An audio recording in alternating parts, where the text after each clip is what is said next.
Coming up on today's Wrestle Talk news, a horrific incident at an indie show that put a referee in hospital, Kyle O'Reilly to AEW update, the latest on Braun Strowman in Ring of Honor, and more. Subscribe for daily wrestling news and enable notifications to always on to know when they go live. Support Wrestle Talk!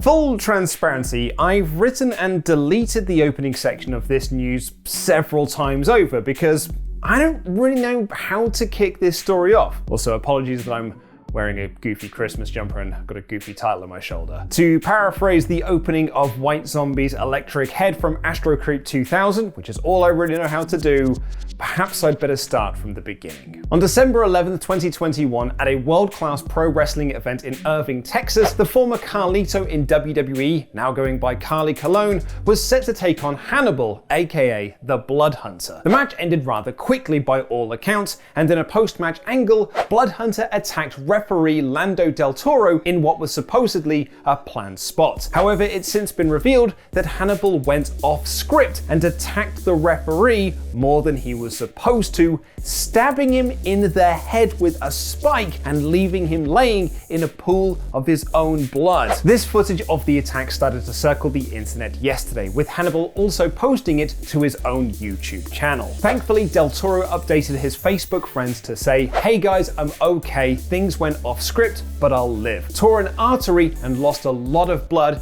and even got a new haircut." The staff at Parkland were great. Thank you all for reaching out, and thank you to the friend who watched over Nikki as things went down. Now to rest and watch some MCU, adding pictures of the stitches he was given following the stabbing. He also posted on Twitter, "Recovering at home, still a bit fuzzy and pain, yes, lots of pain, but I'll live." Thank you all for the outpouring of love and support. I am a firm believer that if you put good out there into the world, good will return to you. Hannibal's YouTube video of the incident has since been made private due to fan backlash in the comments. Independent wrestler Ryan Justice tweeted, "Hey Hannibal TV, you can block me on Facebook, but it won't stop me sharing what you did to a referee. We put our bodies on the line for this business, and you took advantage of that on someone not trained to defend themselves. Get the word out and get him out of our business." The Slop Drop, the wrestling podcast that shared the video of the attack, posted on Twitter, "I'm not about cancel culture, but promotions need to stop booking Hannibal, aka Blood Hunter. There's been numerous accusations of sexual harassment and several incidents of him legit injuring people. He's a reckless liability that's all about himself and getting YouTube views." While there are people who seem to think this is a work, a very real GoFundMe has been launched for Del Toro by his friend Kelsey Gibson to pay for his medical expenses. Gibson writes, "My good friend and referee Lando Del Toro was involved in a spot last night at a wrestling show where it involved him getting stabbed multiple times in the head with a spike as Hannibal Blood Hunter went crazy and just would not stop. He had surgery to repair the torn artery. Lando is recovering and he's currently doing okay." And now the original referee of the match has revealed what actually happened. Posting on Reddit, user Culberphone has said that he was the original referee of the Cologne Hannibal match and could see that something was up, telling Carlito to GTFO and finish the match. He adds that Hannibal was not listening to what he was saying during the bout, said that what happened was not on the company and 100% on Blood Hunter, and even claims that Kevin Sullivan told him to kayfabe the cops, aka tell them that this was just part of the show. Once the post started gaining traction, the referee went into more detail. "I told the cops what I thought. I believe it was absolutely assault. He went way above and beyond working. There was no safety on his part. And as a ref, the most critical thing I can offer the people I work with is that I will make sure they are safe, and I feel that I completely failed at that. I should have stopped the match immediately when I noticed something was off. I apologize for that." According to the post, Hannibal, Sullivan, and Del Toro had all agreed to the post-match angle. As Culberphone said, he saw the referee make a blade for the spot. It was 100% planned for him to bleed, he writes. However, he says that no one could find Hannibal before the match actually started, and the The ring announcer had to stall for nearly 10 minutes while they looked for him. Cole Buffone writes, "It looked like he was stumbling and just really meandering to the ring, not paying a ton of attention. Finally, he gets into the ring and tries to climb the turnbuckles to taunt the crowd, and it's incredibly apparent he's messed up. He was struggling just to keep his balance on the ropes." It was at this point that Cole Buffone informed Carlito to finish the match as quickly as possible, saying Colon handled the situation incredibly well, and he followed Carlito to the back after the match after he was brawling with another wrestler in a planned spot. He then waited for Hannibal and Del Toro to come back following their post-match angle, but noticed that it was taking too long, so headed back to the ring. He writes, "What I believed happened is that Bloodhunter just got pissed off that Del Toro wasn't able to cut himself. So Bloodhunter did it himself. First, he choked the ref into unconsciousness. Then Bloodhunter proceeds to hit him over the head with a spike, repeatedly. Dude was bleeding profusely at this point. The entire time this is happening, I've decided this is too much, and I was trying to get Bloodhunter off the dude. I refused to go in the ring. I absolutely did not trust him. So on the apron, I was pulling on his leg and punching it while screaming at him to stop. Finally, Blaze, his other manager / real-life girlfriend, gets in and pulls him off. That's when I managed to pull Del Toro out of the ring. I checked on him again here, and he was absolutely out and still profusely bleeding. So I immediately run to the back saying to call 911,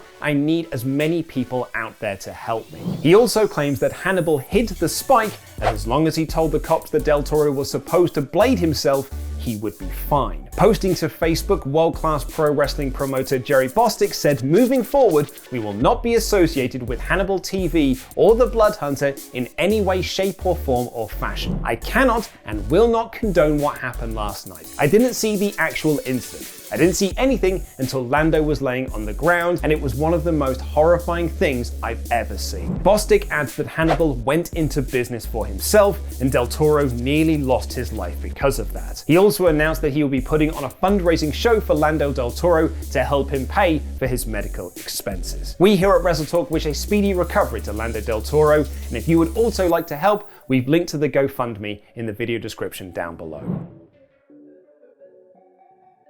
Thanks for your support on Patreon, the roller coaster Robert Acosta, and WrestleTalk's personal ring announcer Rodrigo Benitez. Get your own bumper shoutouts over at patreon.com/WrestleTalk.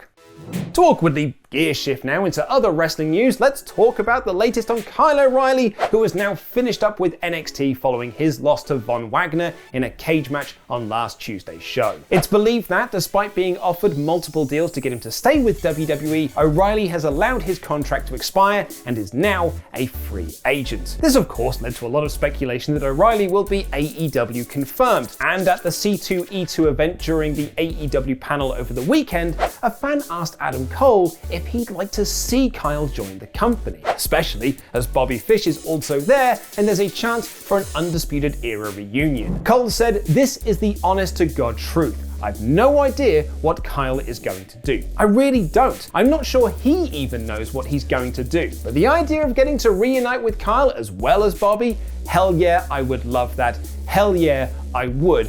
Absolutely." Kyle O'Reilly's AEW confirmed. Another fan also asked about Johnny Gargano, specifically which of the AEW panel would like to kick his ass, to which Cole immediately threw his hand in the air for. Billy Gunn added, however, "I would, but he only comes up to my waist." Johnny Gargano feuded with the Ass Boys in AEW confirmed. Speaking of free agents and Ring of Honor's final battle, the final Ring of Honor pay-per-view of the original version of the company before its hiatus until April saw plenty of surprises. You can check out Tempest's full review of the show on this very channel. With Bandito out due to testing positive for COVID-19, Jonathan Gresham won the Ring of Honor World Championship against AEW's Jay Lethal, and we also saw appearances of the former Braun Strowman, now Adam Scherr or Titan, helping EC3, and AEW's FTR attacking the Briscoes after their match against OGK. According to Fightful Select, Strowman's debut was only known by very few people, with both him and FTR being kept hidden heavily.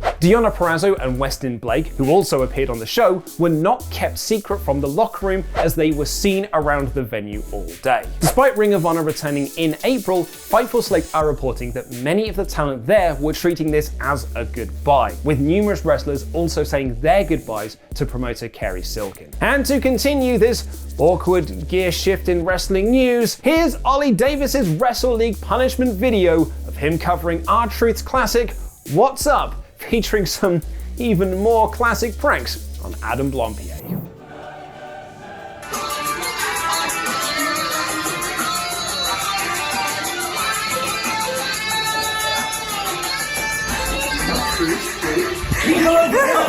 What?